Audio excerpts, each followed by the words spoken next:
Assalamualaikum warahmatullahi wabarakatuh. Saya Elsa Agustin dengan NIM 230701630 dari kelas 5A Psikologi akan mempresentasikan wajah komunitas dalam struktur kemasyarakatan. Nah, sebelumnya kalian tahu nggak sih apa itu wajah komunitas dalam struktur kemasyarakatan? Sebelum itu, mari kita bahas dari KBBI dulu. Wajah adalah bagian depan atau muka yang nampak, sedangkan komunitas dari bahasa Latin itu komunitas atau kesamaan, dan akar kata komunis yaitu masyarakat atau publik. Nah, wajah komunitas sendiri adalah identitas atau tampilan luar suatu kelompok yang terlihat oleh masyarakat. Jadi, wajah komunitas itu semacam gambaran luar yang pertama kali orang lihat tentang suatu kelompok. Jadi itu kayak ciri khasnya gitu loh dari suatu kelompok tersebut. Misalnya kalau kita lihat komunitas pecinta alam, pasti wajahnya atau vibes-nya kan ada beda sendiri gitu kan. Bisa terlihat dari solidaritas atau kepedulian lingkungan. Kayak misalnya yang bisa kita tahu, yang bisa kita lihat itu dari contohnya Pandawara itu kan kelihatan ya vibes-vibesnya itu emang peduli sama lingkungan gitu. Seperti itu. Kemudian definisi wajah komunitas menurut tokoh.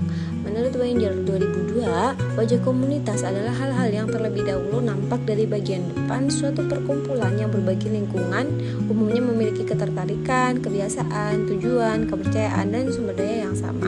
Kemudian menurut Sari dan Andini, komunitas merupakan bentuk interaksi sosial yang dibangun atas dasar nilai dan identitas bersama sehingga menciptakan keterikatan antar anggota. Nah, di sini itu menekankan aspek nilai dan identitas. Jadi wajah komunitas itu bukan cuma terlihat saja, tapi juga nilai bersama yang dipegang oleh suatu komunitas tersebut. Misalnya seperti gotong royong di masyarakat desa atau solidaritas di dalam suatu organisasi seperti itu. Kemudian tipe komunitas menurut McIver ada dua, yaitu primary group and secondary group. Primary group ini hubungan akrab, personal, dan menyangkut emosional. Biasanya itu ditandai dengan rasa memiliki yang kuat. Nah, contohnya itu kayak misal keluarga, sahabat dekat, atau kelompok kecil yang lainnya gitu. Kemudian kalau secondary group itu hubungannya lebih formal dan tujuan fungsional. Biasanya itu interaksinya tidak terlalu intim, lebih ke arah kerjasama yang mencapai tujuan tertentu.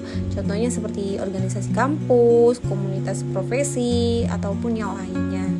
Kemudian ada 3 poin penting dalam wajah komunitas dalam struktur kemasyarakatan. Yang pertama itu ada peran, yaitu fungsi tiap anggota dan komunitas. Kemudian ada nilai dasar yang menjaga arah komunitas. Kemudian yang ketiga itu hasil nyata bagi masyarakat. Maksud dari peran yaitu setiap anggota memiliki fungsi masing-masing untuk menjaga keberlangsungan komunitas. Peran ini mencerminkan bagaimana komunitas itu berkontribusi dalam masyarakat. Kemudian nilai itu dasar yang menjaga arah komunitas. Jadi itu nilai itu menjadi landasan yang mengarahkan sikap, keputusan, dan interaksi dalam komunitas. Nilai inilah yang menjadi identitas khas sebuah komunitas. Kemudian yang terakhir itu dampak atau hasil nyata bagi masyarakat. Ini tuh muncul dari keberadaan komunitas, misalnya meningkatkan solidaritas sosial, menciptakan keteraturan, atau memberi manfaat langsung bagi masyarakat. Kemudian ada fungsi komunitas dalam struktur. Nah, di sini itu ada 4, yaitu dukungan sosial, kontrol sosial, distribusi sumber daya, dan pemberdayaan warga.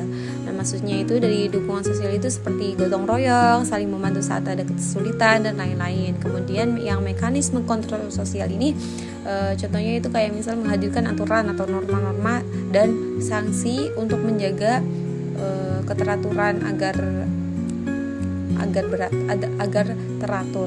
Kemudian itu distribusi sumber daya, yaitu seperti menyebarkan informasi, bantuan sosial, dan akses layanan publik. Kemudian ruang partisipasi dan pemberdayaan warga. Di sini itu contohnya seperti wadah untuk warga untuk bermusyawarah, kerja bakti, serta mengembangkan potensi bersama. Kemudian ada contoh wajah komunitas yang ada di Indonesia yang bisa kita lihat seperti RT dan RW. Itu kan berperan sebagai penghubung antara warga dengan pemerintah.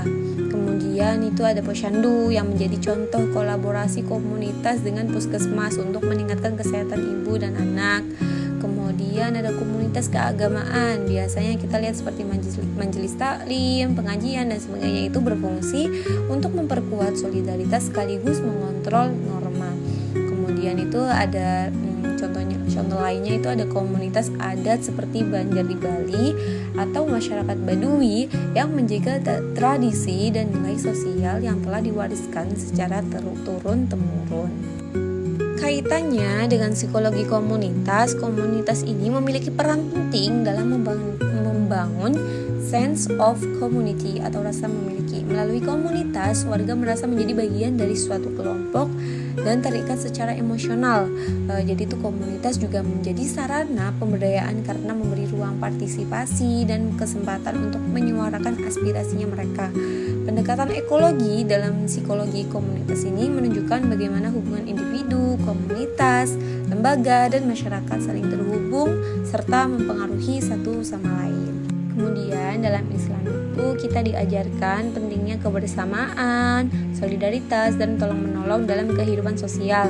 Hal ini ditegaskan dalam Al-Quran surat Al-Hujurat ayat 10. Innamal mu'minuna ikhwatum faslihu baina akhwaykum wattaqullaha la'allakum turhamun.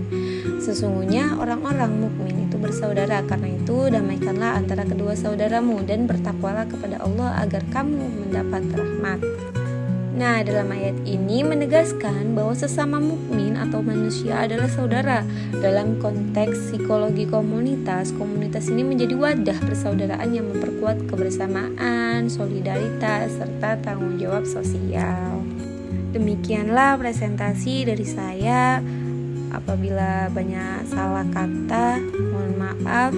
Wassalamualaikum warahmatullahi wabarakatuh.